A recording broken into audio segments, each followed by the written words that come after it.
Oh boy.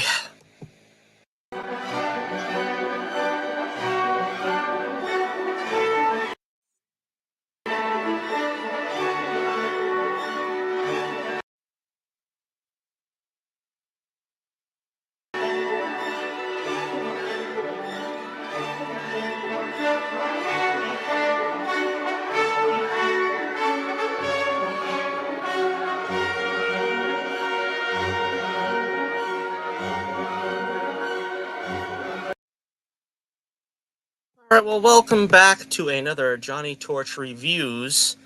This is the long awaited review of The Batman, and I stood away from this movie for a long time until finally it was on Tubi, a streaming service, if you don't know. Very good service. They have a lot of great stuff on there, and they have a lot of crap too, but they finally added The Batman to their schedule, to their roster. And I was like, well, do I want to see the only Batman movie I've never seen? I guess so. Judging from all that I'd seen in trailers and behind the scenes stuff and reviews, and I knew this wasn't going to be for me, this film. So it's one of those things I always try to go in best foot forward. Anybody knows me, anybody knows my reviewing style, knows that I'm not going to go into a project just looking to bash it. If it's worthy of being bashed, like today, I'm going to bash it, but I'm going to give it every opportunity to win me over. I'm not just going to go in there with a preconceived idea of let's just roast this one for the sake of it. Again, 2 years too late, so I'll give a spoiler warning in case you haven't seen it, but I'm pretty sure people watching this video are only going to watch it out of curiosity of what I'm going to say, or maybe they're hoping that I'll bash it. And in such case, I'm pretty sure I will satisfy your your curiosity in that way. All right, so the Batman, Matt Reeves' version of the Dark Knight story. This is sort of a reboot to the Batman franchise after the Nolan slash Snyderverse eras. Well, the Nolan Snyderverse eras didn't really intertwine, although Nolan sort of got the impetus started for Man of Steel before Snyder was brought on, just for a little bit of history. The Snyderverse, sort of crashed, went out with a whimper after, well, technically after Aquaman and the Lost Kingdom. And before that happened, we got the Matt Reeves Batman, which was supposed to set the stage for a new Batman. Now, of course, we've got James Gunn rebooting the DC universe, which will, in effect, make this sort of an Elseworlds film. And I'm very happy about that because hopefully, be careful what you wish for, but hopefully the James Gunn version of Batman, the James Gunn verse version of Batman, will far exceed what we see here. I think that they're going to introduce Damian with their first film, so I don't have a lot of hope for Batman going forward one way or the other, but I was kind of hoping this one might win me over. First off, the first strike against it was the race changing of characters. Sometimes you can move past that. Sometimes it's like, well, okay, we've got a race change Nick Fury. Let's deal with it. It's Samuel L. Jackson. Let's move forward. The characters here of James Gordon and Selena Kyle are probably the worst incarnations of the characters I've seen anywhere. I I have not seen the Catwoman movie with Halle Berry, but she wasn't playing Selena Kyle, so she kind of gets a soft excuse to be taken out of the conversation there.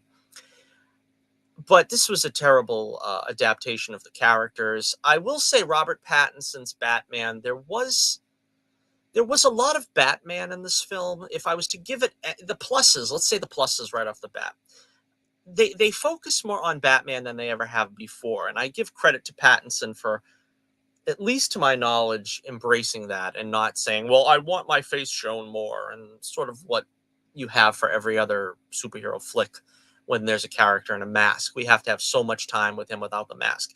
If anything, it seems like they begrudgingly put Bruce Wayne in this film. Like, if they could help it, they wouldn't have even put Bruce Wayne in this film. And Robert Pattinson's Bruce Wayne is not particularly endearing. It's the sort of emo character. He kind of looks like Fredo. There's not that Christian Bale, zesty millionaire playboy,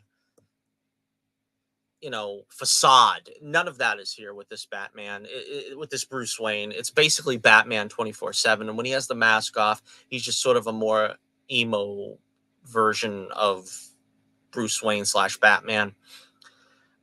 I think of all the actors, I think Pattinson's doing his best with what is a very one-dimensional script, a very one-dimensional Batman. All these characters are one-dimensional.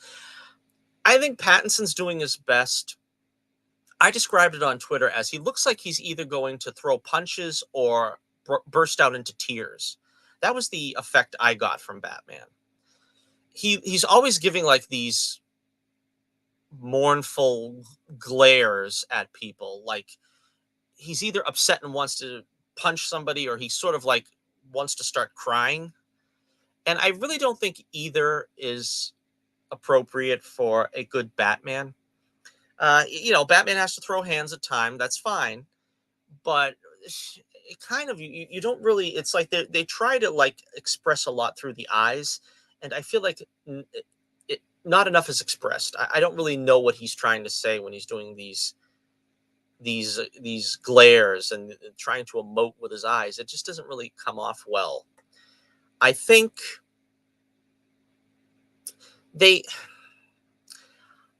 they try to do something by the end of the film. Again, we're kind of jumping around here. By the end of the film, they try to give him a character arc where he kind of finds himself.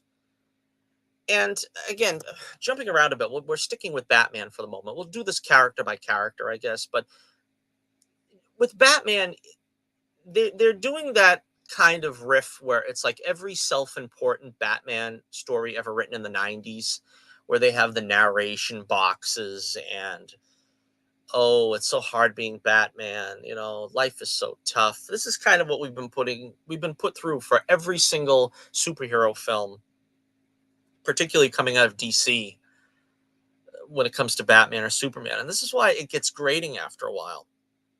And so they put him through his paces. Oh, gee, life is terrible. And finally, at the end, we get sort of his character arc is sort of, he sees himself as sort of, they try to do the Jesus symbolism with Superman. I kind of felt they were going for some kind of Moses symbolism here with Batman, where at the end he sort of is like trying to shepherd his people, Gotham, out of tragedy, something like that. I that was kind of the message I got. But this Batman is the most ineffective of all Batmen in the screen, on the silver screen. I mean, people would say that Batman and Robin is the worst Batman movie. No, this one is clearly the worst Batman movie, because at least Batman and Robin knew what it was. And it wasn't trying to pretend to be anything but what it was. This Batman is so ineffective. He isn't responsible for catching the Riddler. The police do that. He isn't responsible for bringing the Falcone crime industry down. The Riddler kills him. They momentarily capture the Penguin. Batman does, I guess, slash with Commissioner Gordon. But he's still on the streets by the end of the film. Really, nothing is accomplished with this Batman. All that's accomplished is him trying to clean up the Riddler's mess and helping people at the end of the movie. And we're supposed to be satisfied with that, as if that was like some big deal that we needed Batman for. Now, the Riddler is one of my favorite characters, and he is really completely bastardized here. Now, I think there was a conscious attempt to try to bring in the Arkham games, and I think most of that is seen in the Riddler, and the other part of it is with Batman's costume. It looks far too clunky and metal and armor. He literally takes machine gun fire without flinching. I think the worst that happens to him is he gets a shotgun blast by one of the Riddler's men, which, again, I will get into how this film is a complete ripoff of The Dark Knight in a moment, too. But the Riddler, once I saw what they did with him with the, I don't know, the garbage bag mask and the green slicker, the raincoat that he wears. They literally on the screen for like a full 7 or 8 minutes while he's doing one of these Joker ripoff, you know, live stream broadcasts or whatever it is. They literally have it saying for the longest time on the side, and this cracked me up. It's a cold weather mask, bro. You can get them down at the Gotham Depot or something stupid like that because nobody understands what this kind of mask is. This is not the Riddler in anything aesthetically that we're familiar with. This is just them throwing together what they think will be a realistic serial killer garb in the 21st century, I guess, with what a sort of aspiring YouTube psychopath would be wearing. I don't know. But again, the Paul Dano as the Riddler, they try to do again. They're trying very hard to ape the Dark Knight's success, and a lot of it is the same kind of, well, the Joker wanted to get captured, the Riddler wanted to get captured.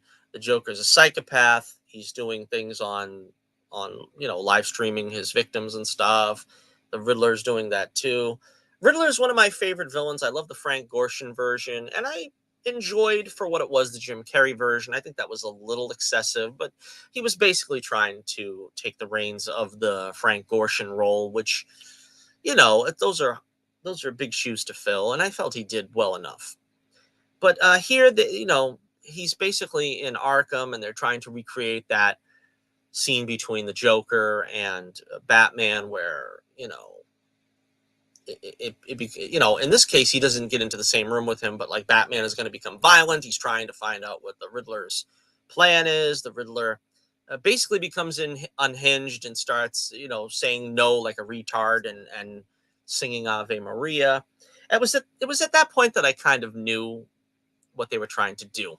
Basically, what the DC characters, particularly Batman and the Joker, they attract these avant-garde directors who very desperately want to use these characters because they love the aesthetic of Batman. They love the Dark Knight Crusader, and they love the villains that have these layers of the Riddler's compulsion to give riddles, and the Joker is sort of a mad genius with the war paint and this and that.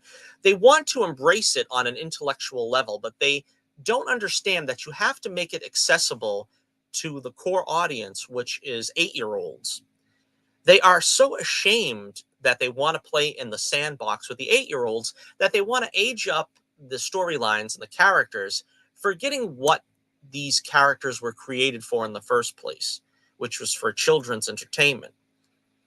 And they want to make Oscar bait movies. They want to make Seven, and they want to make.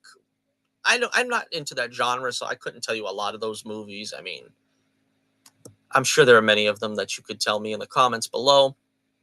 But they're sort of ashamed of, and they did do the figures and the Batmobile and the action figures and all that stuff. And I seen them warming pegs on shelves for literally years. I think they finally got rid of their last Catwoman large sized live action Catwoman dolls in Walmart literally 6 months ago, because no kid would be interested in this film. This film is not for a kid. And I'm not saying that because there's so much adult content, which actually the only real adult content, quote unquote, is they take the Lord's name in vain probably more times in this film than I've seen in any other film, any place whatsoever. I think they have the obligatory PG-13 F-bomb, and then they say one or two swears. But really, it's like they were told, you got to keep it PG-13. You can't use too many F-bombs. You can't use too many curse words. And so they got away with the allowed amount. And then every other thing was taking the Lord's name in vain, because I guess there's no modifier on PG-13 on how many times you can say that or use the Lord's name in vain. But that was also very distasteful, I thought, in my mind as well. But the overall tenor of the film, again, it wants to be the Dark Knight in the worst way, but at best, it's a pale, lifeless shadow of what the Dark Knight was. It's the Dark Knight without the wit, without the clever writing, without, colorful performances. Everyone here is so terrible. Let me go back to the characters. Commissioner Gordon. This is the worst incarnation of Commissioner Gordon I've ever seen. Now, I wasn't crazy about the race change, but you could win me over with good acting and a good, intelligent script, fleshed out characters. You could win me over. This Commissioner Gordon is completely clueless. He's sort of there just to sort of do the bare minimum when Batman shows up and, says, okay, Batman, this is what we got. All right, what are we going to do now? And it's lifeless. It's lifeless. You don't feel anything for the character. Compare him with the Batman Begins Commissioner Gordon, where we knew something about his life. And of course, great actor there. He embodied that character, and it just brought so many layers to the line readings. It was just a wonder to see, and you just it's all gone from that character here. There is nothing interesting about this Jim Gordon. I wasn't a big fan of Anne Hathaway's Catwoman, Selena Kyle. I acknowledge that they kind of got her closer in tone to Catwoman than the Batman Begins version. But I didn't like the way that she was portrayed as a killer, would like to use guns a lot. I'd never seen Catwoman use a gun in my life in the comics. As a kid, growing up, as a teenager, she wasn't known for using guns. If anything, she used a whip. She never used guns. And that seems to be the new thing now. Catwoman kills, almost at will. I mean, again, the Batman Returns Catwoman was willing to kill, but only if it was Max Schreck. I don't like the idea of Catwoman killing because Batman and Catwoman are supposed to be sort of the end game. That's the pair that you want to see end up. And to have her killing, at least in this film, Batman doesn't kill and he kind of prevents her from killing. But what does he see in Catwoman who is so reckless with killing, who wants to kill and who wants to, you know, do nothing less than dispense lethal justice? That's not what he's about. And he would not keep Catwoman around for 10 minutes if that's what she was about. And she never was about that in the comics. She was never really a killer. Now, I mean, somebody could drag out some issue from the 70s or something and say, well, look at this. Do it, please. Prove me wrong. Because from all the books that I've read in the classic, the Bronze Age of Catwoman, she never really tried to kill anybody. That's as far as I can remember. So this was disappointing. And again, she's not really the best actress really for this kind of role. I mean, the costuming was sort of, again, the usual, the bare minimum. She's got the black jumpsuit on, and then she got a mask that, oh wow, look, the corners of the mask kind of look like ears. Isn't that Catwoman for you? There's really nothing. There's nothing imaginative about any of these characters and their costuming. The Batman costume doesn't look too bad. I don't mind the mask. I think the ears are like too far back on the mask, but the mask isn't too bad. It's very Adam Westish. The strange. I remember the bat symbol had a lot on the chest. Had a lot of speculation. It was made with the gun of Joe Chill, and no, actually, it's a batarang that he just takes out of his chest. It reminded me of Superman 2. When he's in the Fortress of Solitude and he like peels off the S and it turns into a giant cellophane S to capture Non for like 30 seconds before it disappears. Basically, this is where he holds his batarang, and when he really needs it, he takes it off his chest and throws it. Basically, so not much of a story there. The costuming for I don't know, the Batman suit, to me, it's very bland. I don't like these solid black Batman suits. Batman is supposed to be two-toned. I've gone over this before, so I won't belabor the point, but Batman should be a very dark blue and a very dark gray. It should not be all solid black. I don't care what anybody says. I'm sure, even if you grew up with the Tim Burton film, you've got to be kind of disappointed that they've never tried a real not a real blue gray costume in live action.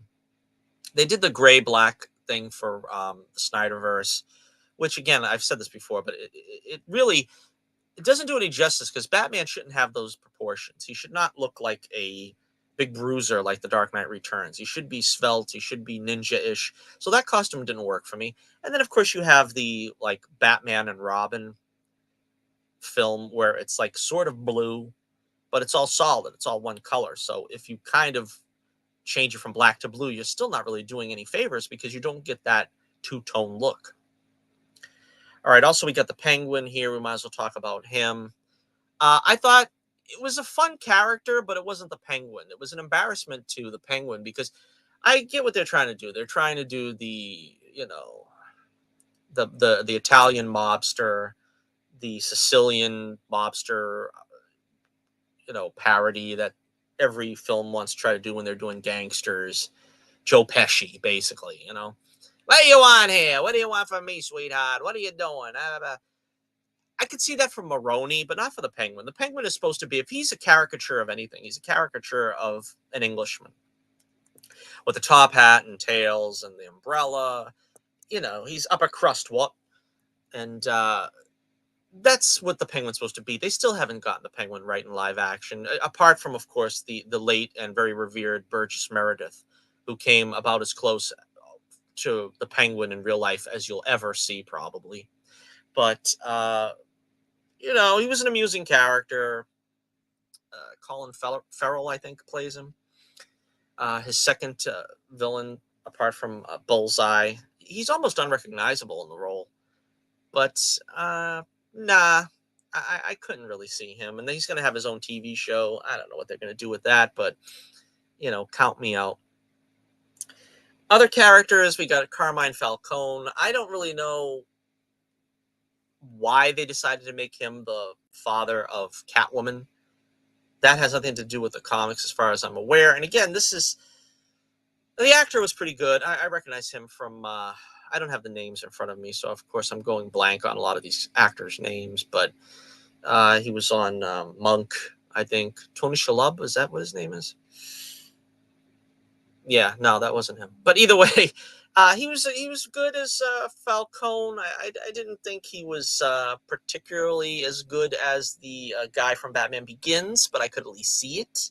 I don't know why they made him the father of Catwoman. I think they just tried to make an excuse to tie her into the story on why she, wanted to get vengeance and this and that. The through line, of course, of every Batman movie is always got to be vengeance. And they start with the clowns with the Joker, and of course they end the movie, which I don't know if he's supposed to have anything to do with those street toughs. I don't know what that has to do with anything.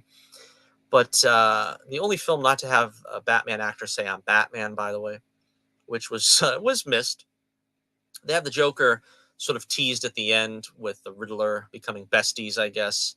And the idea is maybe someday there'll be a supervillain team up. I doubt it. They can't even seem to get the next film off the ground. I don't know. It's been like, 2 years? They're saying it's going to be at least 5 years before the next movie. Just give it up. This movie did not deserve a sequel. Honestly, it didn't. For other actors, we've got to bring in, of course, Alfred with Andy Serkis, of course. I love Andy Serkis as much as the next guy. I think, as I was going to say earlier, apart from Pattinson trying to do his best, I think Serkis did his best here, but there really is nothing to this role. Again, he doesn't really have much to do. He doesn't have much interaction with Bruce. He gets a little bit at the beginning, then he gets taken out by a bomb, and he's sort of like sidelined. He really doesn't have a whole lot to do. You just compare that to Michael Caine or the Batman '89 Alfred, and you could see that there was just a lack of relationship between those two that really needed to be bulked up. Like I said, this whole film is basically a shadow of what they did right in the Dark Knight trilogy. And at the Dark Knight trilogy's worst, they were still leaps beyond whatever they were trying to do here in this film. And they try again, story-wise, to do something with the Waynes. Now, this reminds me of the Joker movie, the Joaquin Phoenix Joker movie, where they had to sort of rewrite, well, maybe Thomas Wayne is the father of the Joker. And maybe it wasn't really, but maybe it was. And it's like they always got to do something to sort of.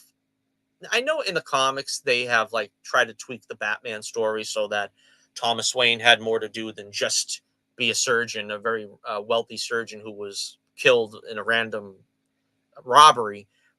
But really, that's all he should be. I know they like to tweak that and make it, well, maybe he was targeted by the mob and they the ones who put up Joe Chill to be the stick up man and this and that.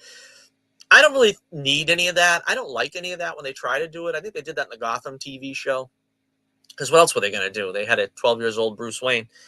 But you really don't need that. And again, we kind of get that subtext here where, all right, Thomas Wayne kind of made a bad deal with the mob because they didn't want it known that Martha Wayne was in the psych ward, which doesn't really get explained. I don't know why they have to put her in the psych ward. They're trying to say maybe that it's hereditary. I don't know. But and so he makes a deal with the mob. The mob ends up killing the reporters instead of like I guess what Thomas Wayne was trying to do, frighten them out of publishing the story or something. But instead, he gets killed, and that's kind of hanging over Bruce Wayne at this point because he finds it out, and he has to go to Falcone to hash this out.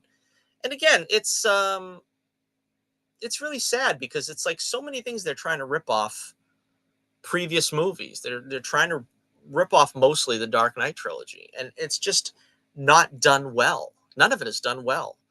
If you're going to try to homage something that came before, at least make sure you're doing it well. And this film doesn't really do it well in any of the cases. Whether it's the Riddler being sort of the poor man's Joker, whether it's Bruce trying to confront Falcone, whether it's Catwoman trying to say, join me and let's do it my way, and Batman saying, no, ma'am, I'm sorry, I can't do it like that.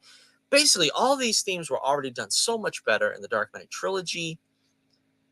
It's just a film that doesn't need to exist. That's probably the worst pronouncement I can make of this film. Is it just doesn't need to exist. It exists because Hollywood is hungry, for money, and they want another Batman movie out. They want it out, and they know the fans are simps. They'll eat it up because they want the R-rated Batman movie. We want an R-rated movie, man. We want this to be serious.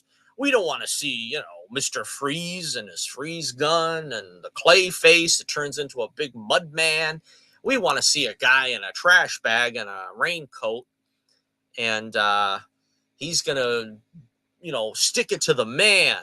And Catwoman's against the white privilege and all the rich bozos in Gotham. This is what we've got nowadays, and that's what I mean. Batman has been on this wheel of pain for what is it, 20 years now? He's been on this wheel of pain for 20 years. And when are we going to finally allow Batman to be what he truly is, which is a kid's character? See, people got so afraid of Adam West and the Adam West show that they'll never allow Batman to be that way again. Because when they started dipping their toe into that with Batman Forever and Batman and Robin, and let's lighten up the mood a little bit, the thing is, you shouldn't be afraid of becoming Batman and Robin. That's easily avoided if you just watch Batman the Animated Series. They had the adult gravitas to characters like Two-Face, like Clayface, like Mr. Freeze, like Man-Bat. All these great colorful things you could be doing instead of going over the same, well, he's a sociopath. Wow, we've never seen that before in cinema. Go to the sci-fi elements. Take a look at what made Batman the Animated Series so great. And again, you can do that in an adult way. It's not ruining anything in the mythos to say, we're going to try to make this accessible so that kids can see it. They can have a good time. They can wear the pajamas and buy the action figures. And the adults can see it on two levels. They can sort of, that's what the greatest adaptions should be, is it works on two levels. It appeals to the young at heart. You go, oh, gee, what a thrill that is. I get to see Batman doing great stuff, and I see him fighting the villains. And the most we see here, this Batman is so weak. He has to stage a fight with Commissioner Gordon to get out of a room full of cops. He literally punches Commissioner Gordon, runs down a hall which looks almost comical, and jumps out a window and inflates into what looks like a air mattress. And that is like one of the big action scenes in the film. It's like, well, maybe it's not one of the biggest action scenes of the film, but it's like that's junior varsity stuff. I mean, that's how Indiana Jones gets out of a predicament. You punch somebody, he runs out the room, down the hall, and out the window. Okay, I can buy him doing that. Batman has more gadgets in his utility belt. He has more martial arts training. That if he was stuck in a room with 50 or 60 cops, he would get out of that room without breaking a sweat. And that's kind of like, I had problems with Batman 89 with that, because I was like, Batman's not going to have trouble with a couple of Joker's goons. You know what I mean? He's not going to break a sweat. He's not going to lose his control, his composure. That'll be like second nature to him. And that's what Batman Begins got right, is that he could handle himself, that Batman. Again, this is another thing. The Riddler getting Riddler goons, Riddler flunkies. That's strictly out of the Dark Knight. It's like, they even had it make sense there. This is this is an unstable mind that's attracted to the Joker and his ways. What do you think you're going to get from him? It made sense that he had some flunkies. He had some groupies that way. But in this, we're not even told anything. It's like, oh, guys online see him and he's getting a following. Okay. These guys just want to dress up with the slicker and the hat and the mask or whatever and go out. What? What is this?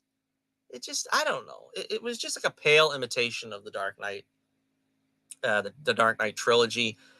And again, it makes Batman look weak. There's nothing colorful about it. If this was the only Batman movie that existed, there would be no Batman fans. Let me put it that way. Kids would not see this movie and say, like I did when I was a kid, I want to be Batman. I was a kid and I saw Batman 89. I knew that it was wrong. I knew Batman didn't kill. I knew that the Joker didn't kill his parents. But I still said, coming out of that movie, gee, I wish I was Batman. I want to wear that suit. I want to drive that car. I want to be cool like Batman. There's nothing cool about this Batman. There's nothing cool about him at all. There's nothing cool about the movie at all. There's nothing exciting. He's not doing anything exciting. And well, the smallest bit of adulation I'll give the film is the car chase wasn't half bad. And I've said this before. I thought the Batmobile didn't look half bad. It's not perfect, but I always thought I thought Batman would always have like a compact car, sort of like Kit from Knight Rider. I never took it that he would have like this 4-mile Batmobile like in 89. I never took it he was going to have a tank like in Batman Begins. I just took it that he had like a car, maybe probably the size of maybe the Adam West one. I think it would look a lot more armored and high tech and cool than that one did. But, I never took it that he had this thing that couldn't get out of its own way and that was like clunky. It was small, it was fast, it was very fast, and it would get him in and out of predicaments really, really easily. And when you got like this big, massive machine, you really can't do that. You can't pull in and out of scrapes that easily. But, the car chase wasn't bad. It kind of evoked what I thought a Batmobile car chase would look like. But again, it pales in comparison to the Dark Knight, that chase with the Joker. That is one of the great film car chases, I think. And this one really couldn't live up to that at all. So again, I could go on and on. I was going to try to get this to stay at the 30-minute mark. We've gone on a little bit longer here, so we'll wrap it up. I will give the Batman 1 star out of 5. Now, you could say, gee, you're complaining about it so much. Why does it warrant 1 star? Maybe it should just get no stars. Maybe it should get half a star. I do think that, like I said, there's a couple of things. I think Pattinson was trying his best. I think Andy Serkis was okay. I think some of the, like I said, aesthetics, like the Batmobile, kind of, I was all right with. The Batman mask was okay. I don't know if I would literally give this film an O, a big goose egg, a 0. But I do not think I would revisit this film again. I will probably not watch this film again. To give like a comparison, I would compare this with Ang Lee's Hulk.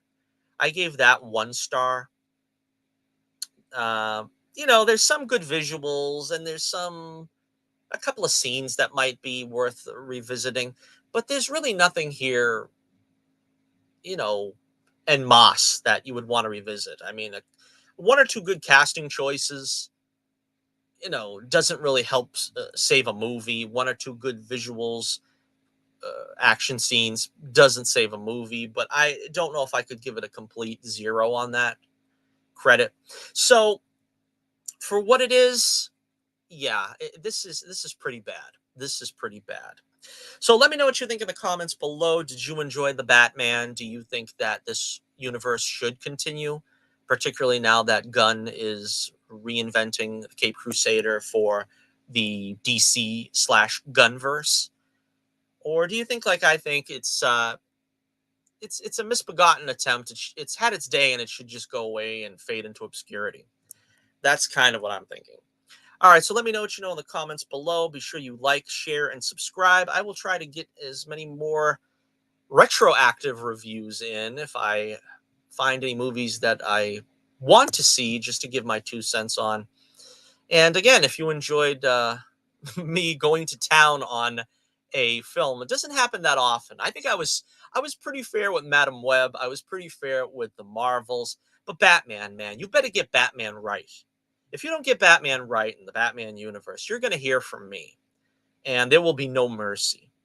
So, you know, Batman is near and dear to my heart. He's one of my favorites. He's Mount Rushmore of superheroes. Batman is there front and center. So you better do him right, otherwise, you're gonna bring out the beast in me. All right. So until next we meet, this is Johnny Torch reminding you once again: keep the flame burning brightly, and I'll be with you again real soon.